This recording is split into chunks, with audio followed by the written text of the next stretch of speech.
BNP কি -2 formula দেখতে যাচ্ছে?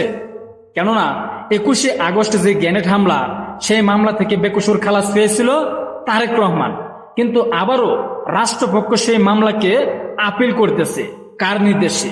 কে দিয়েছে নির্দেশ? জামাতের রাজাকার আজহারুল, সে মুক্তি পেয়ে গেছে, কিন্তু তারেক রহমান মুক্তি পাচ্ছে না।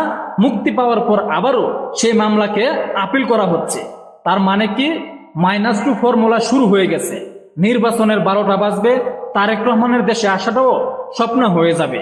কেননা আজকে যে -2 ফর্মুলা যদি শুরু হয়, তাহলে এটা কার ইঙ্গিত? ডক্টর ইউনূসের ইঙ্গিত।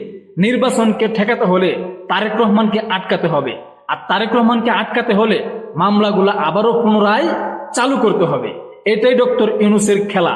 আর -2 ফর্মুলা এইভাবেই শুরু করছে যে বিএনপিও মাইনাস, বর্তমানে তো আওয়ামী লীগ মাইনাস হয়ে গেছে, বাস মাঠে থাকবে এনসিপি।